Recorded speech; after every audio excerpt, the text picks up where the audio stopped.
Welcome back to the Stephan Show. My name is Graham and welcome to my show, and this is a video that quite a few people have sent me lately on Instagram. Yes, this is my official plug to go and add me on Instagram. Go on your Instagram, whip out your phone. Go on Instagram, whip out your phone. No, whip out your phone and then go to Instagram and then type in GP Stephan to go and add me there. You could send me these submissions and maybe if enough people send me stuff, I'm gonna watch it.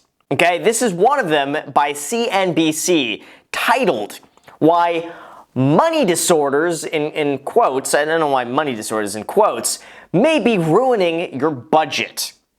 What is a money disorder? Is this something you're going to look up on WebMD and then all of a sudden you're going to be a hypochondriac being like, oh my god, wait a second, I drink 20-cent iced coffee, I eat eggs and oatmeal for dinner, I love saving money, I have a money disorder. What is this? Well, you know what? Let's find out what a money disorder is by watching this video and seeing what all of this is about. How often do I make impulse purchases? I would say maybe once per month, I would say. It happens every day. I'm very good about researching my purchases. The way I feel after making the impulse purchase. I'll first question if I regret it or not, but usually I'm satisfied if I made that decision. It's for a reason. Okay, so obviously the video is about impulse purchases. Is that a money disorder? Is that a legitimate disorder to be like, I got coffee this morning, wasn't planning on it, I bought a coffee. Does that make it a disorder? Let's find out. In December 2018, consumer debt hit an overall record high of $4 trillion.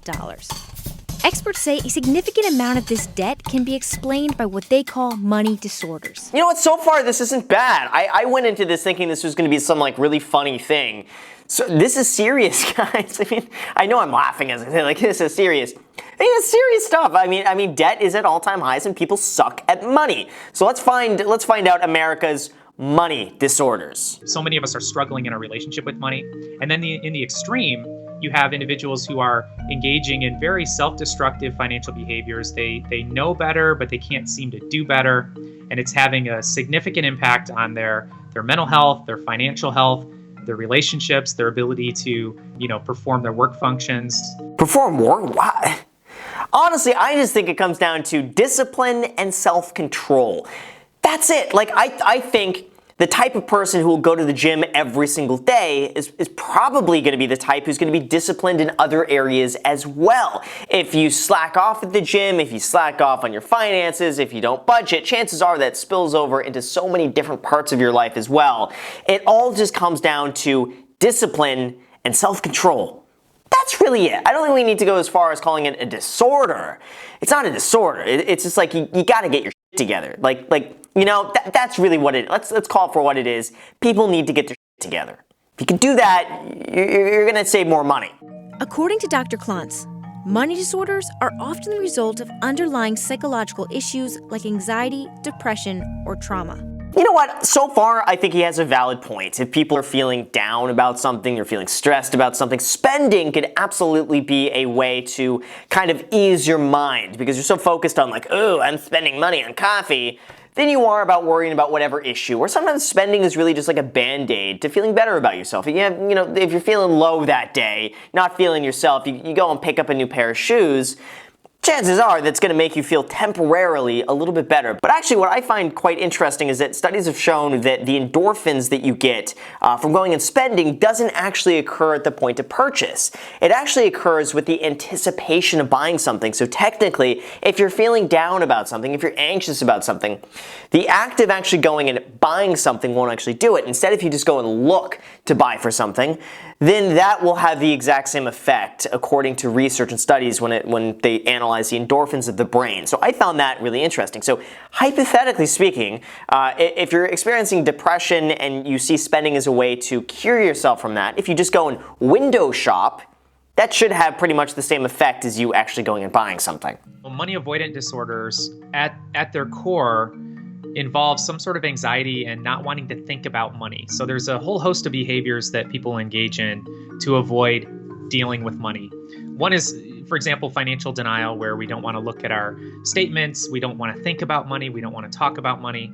And those money avoidant disorders lead to financial catastrophe. So far, this is actually a video I totally agree with. I thought, again, this is going to be like a train wreck, but like many theories. But you know what? So far, this is really good. And I think a lot of this really comes down to the fear of confronting your own issues and your own actions. It's really looking at every decision you have made and then coming to terms with that and accepting that, hey, you f***ed up, you made some mistakes, but it's not too late to get back on track. And a lot of people just never want to confront that, and it's easier to bury their head in the sand than it is to actually go on mint.com and then budget appropriately. So far, I agree. Another category is relational money disorders. And these are ones that involve relationships with other people. So for example, financial infidelity is a really common one actually in our country. Quite often it's the result of trying to hide spending behaviors, perhaps because you feel bad about them. Money infidelity, that is a weird one, because when I think money infidelity, I think money in fidelity. Like the brokerage firm Fidelity, and they have great low-cost index funds and a lot of very free index funds too. So I think money in fidelity is a great thing. I am all for money in fidelity, if you catch my drift. Money worshiping disorders are ones in which we've really equated money with meeting some sort of emotional need. So whether it's giving us a sense of happiness, a sense of connection, and this can result in disorders like compulsive buying disorder, where we're trying to fill an emotional hole. You know what? So far, I agree with all of this. And when I was researching compulsive spending habits and how that translates into happiness, basically everything you said was true. And people who are more predispositioned towards depression and self-esteem issues were more likely to compulsively overspend. So I could see how that is used as a band-aid to make yourself temporarily feel a little bit better. And not all money disorders have to do with spending. Being an obsessive saver may also indicate a bigger problem. Oh, how the tables have turned. I'm sitting here thinking, oh, I'm good, saving money. Now they're going to spin it back on me. I'm afraid to see now what it's going to say about me. Let's see. Money hoarder is somebody who typically has such anxiety about not having enough. Very often these people grew up in poor households or even a life of poverty as a child, and they have this belief there'll never be enough money. And so they're able to amass amount of money and wealth in the bank, but they can never sort of switch gears into allowing themselves to enjoy those resources. That's a tough one. That is a tough one. Okay, so I'm not in denial here about any of this, but that, in a way, I mean, you did describe me. I didn't grow up wealthy by any means, and I do have I don't like spending money. And I'm not gonna lie, I do have, okay, don't look at the watch here, but I do have reservations about ever spending it on things that don't give me that equivalent or more value in return. Like the watch, I could justify, this is like a high interest savings account. I'm not gonna lose any money on the watch. I get a new MacBook Pro computer, I need this as it's a necessity to work, and I know I can make its money back. Going and buying something that I know will not make me any money is something I definitely do not like. I don't like doing that because my thing is, why waste it? Why waste money on something that is just, why do it? Like, why do I need to fly first class? I could fly economy and get there the same time. Like, sure, I can enjoy first class. What's the point of that? We arrive at the destination at the same time. I'm just not going to get value from that. Maybe I have a money disorder. I don't know. Internet shopping has been a big factor in that. People who didn't shop, wouldn't shop, and preferred other ways of dealing with their anxieties and upsets.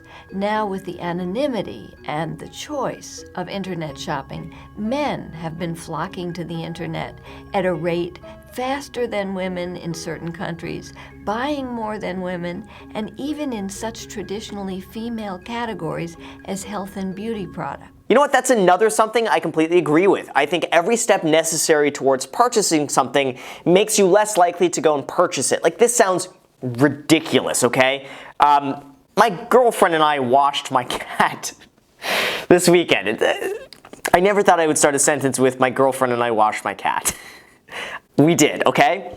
But I went and bought a hairdryer because I looked online like how to bathe a cat, and you're supposed to get a hairdryer. And you know, point being this: for me to go in the car would make me less likely to go and buy something. For me to get in the car and then drive somewhere would make it less likely I would buy something. For me to get in the car, drive somewhere, go to Target, stand in line, I'd be less likely to buy something. Or I could just go to Amazon.com, type in hairdryer, find like a $10 hairdryer and go and buy it.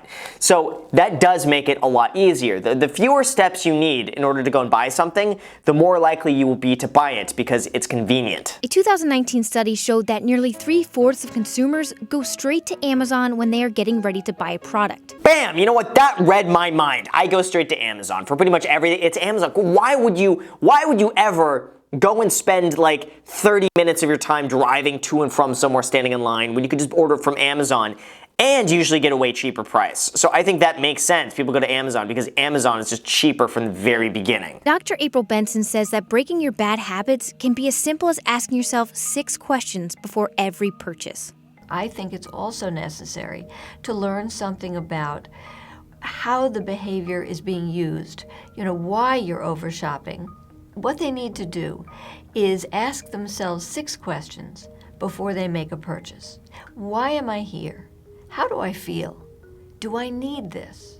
What if I wait? How will I pay for it? Where will I put it?